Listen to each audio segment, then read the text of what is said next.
10 mistakes that I personally made on YouTube. 10 mistakes I made as a small YouTuber. If it is that you are a small YouTuber and you are thinking of how to be successful on YouTube, then this is the place to be, because what are the pitfalls and how you can avoid making those same mistakes. One key mistake I made was the whole matter of inconsistency.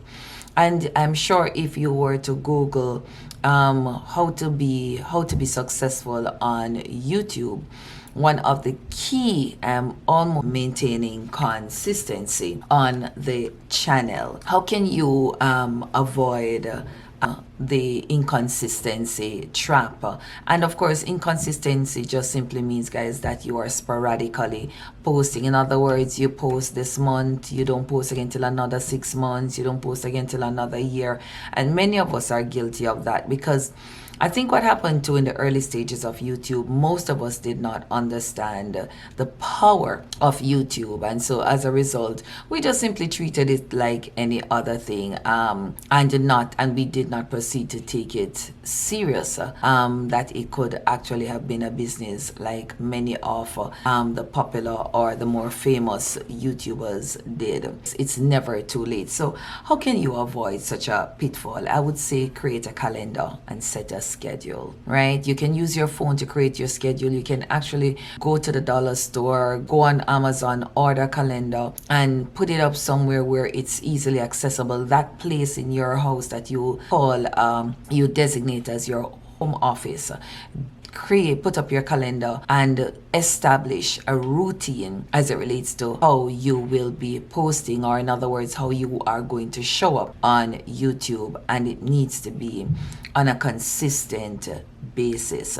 The truth is, consistency helps the algorithm to recognize your channel. Second mistake that I made is that I focused on quantity rather than quality. Because again, guys, we're trying to not fall into the trap of inconsistency. We go ahead and we just post, or we just create stuff without any proper thought going into it. And so what you end up having is just low quality things. I mean, occasionally I take the time and I look back through my own channel to see what is it that what was I posting before I decided to take this thing really serious. And sometimes I laugh. Sometimes I literally laugh at the thing be able to show up. You are just literally posting quantity rather than quality. Now, how can you fix that, guys? It's focus on making fewer but higher quality videos that provides value, even if it means posting less frequently. Now, I will say to you guys, have a strategy, have a plan. Why did you come to YouTube? What was the plan when you decided to come on YouTube? What niche did you decide that you wanted to be a part of? What was the aim? Are you teaching something? Are you entertaining? What exactly are you doing? Once you have discovered and understand your why, that will drive the type and the kind of videos that you will put out, and that will help you with what we call the quality version of your content. Another mistake that I made, and I am ignoring the thumbnails, guys, and the titles. Now, the truth is that I believe that for me, that still remains a challenge, trying to ensure that my titles and my thumbnails are relevant, right? And that they are optimizable. And we'll talk a little bit more about optimizable later on. But that was one of the problems. They were bland, they were unclear, they were literally irrelevant. And that's one of the mistakes that I made. Now, how can you fix that? Create clickable thumbnails with bold text, close-up faces, or contrasting colors.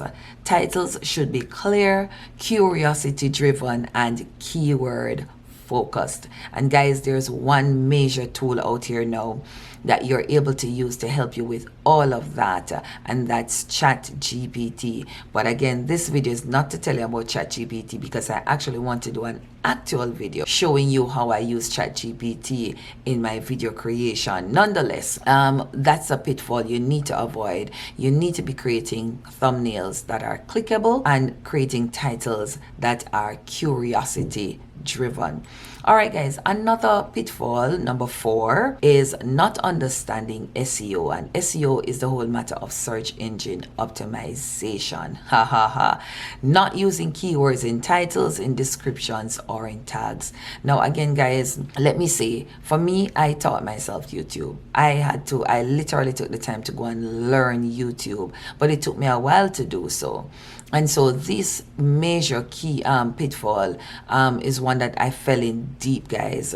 I wasn't optimizing my things. I didn't understand what keywords mean, right? And that is important. I just thought that whatever I created, I just need to slap something on it. Now, if you do that, then you won't come up in what they call the search, right? The search engine optimization will, items are not search engine optimized. Then there's no way that the system is going to be able to find you. So that's what it means. So it's very important how you fix this. Research your keywords. You can use things like TubeBuddy. At some point in time, I used to use TubeBuddy. I also used to use vidIQ. You can use Google Trends to help you optimize your videos, guys, by using relevant keywords, and they must fall naturally in the titles and in the description, right? So there shouldn't be, when you're doing your research, and again, I've been guilty of that, just literally finding some keywords and just throwing them in there. And when you do that, the algorithm realizes that this is not natural, this is not flowing. So again, it rides over you. All right, so make sure that you're using the tools and that they are naturally placed. Number 5, guys, neglecting audience engagement. Now, I got to share this one with you guys, and if you are getting substance from this video, I would definitely love to hear from you. If you are enjoying the tips that I have shared so far, the mistakes that you are to avoid. As a matter of fact, of the 4 shared so far, have you been a victim of any of those pitfalls? Guys, neglecting audience. Guys, I remember when I started going viral and there were several comments on the video, I did not know that I was supposed to be responding to them. And when I started responding, I was not responding appropriately. So again, I was not maximizing, because guys, you can indeed put out an excellent video, you can put out an excellent video, but because it is not, there are some things you need to do behind the scenes. And if you're not doing them behind the scenes, then again, your video will not be out there so that it is searchable and that persons can benefit from your content. Now, how do you fix this? Respond to every comment, ask questions in the videos, right? And use polls and the community post to engage your audience. So you've probably often heard that if you are looking for content, if you've run out of ideas and you're looking for content, sometimes just go in your comments. Go in your comments, guys, the things that persons have said on your videos, and respond to them, or create a video responding to their questions. Also, another way to ensure that there is a conversation going on your video, ask a question. So like, for instance, I'm going to ask you now, of the 5 I have shared so far, which of them has been you have been a victim of? Which of them has been your pitfall? And if so, how have you remedied that? What did you do otherwise to ensure that you were not a victim of that? And that's how it goes, guys, allowing it to naturally flow. You see, guys, one of the things that YouTube is looking for is authenticity. And because I've been there and done that, that's why I'm taking the time to share with you authentically, guys, my own errors. You notice I'm looking down because I made a note of what my pitfalls were, what were those mistakes I made.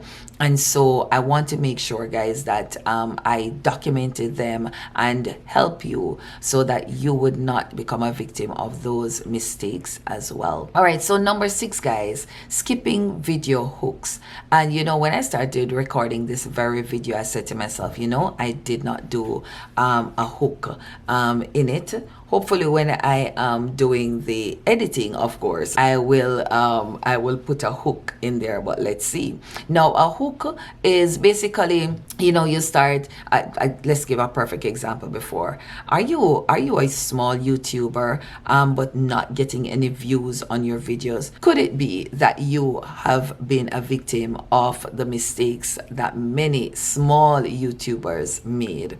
If that's you, then this is the place to be, because I am going to share, having been on YouTube for over almost 10 years, I am going to share 10 mistakes, 10 key mistakes I made, and also share how I overcame or how I fixed those. That's a hook, guys. And then you go right into the video. I hope that would help you. But yes, sometimes the hooks can be too long, too drawn out, and as a result it leaves the viewers leaves as soon as they come on. So a hook needs to be within your first 10 to 15 seconds, right? It needs to be what grasps you. So you can just think about it, guys. What is it that causes you to stop on a video? What is it that causes you to watch a video all the way through? Then you will understand. So guys, moving on to number 7 mistake that I made, not promoting my videos outside of YouTube. Now let's be honest, it gets pretty crazy trying to, especially if you're what we call YouTube as a side hustle, along with your full-time job, along with taking care of children, along with life in itself, trying to manage YouTube, manage TikTok, manage Instagram.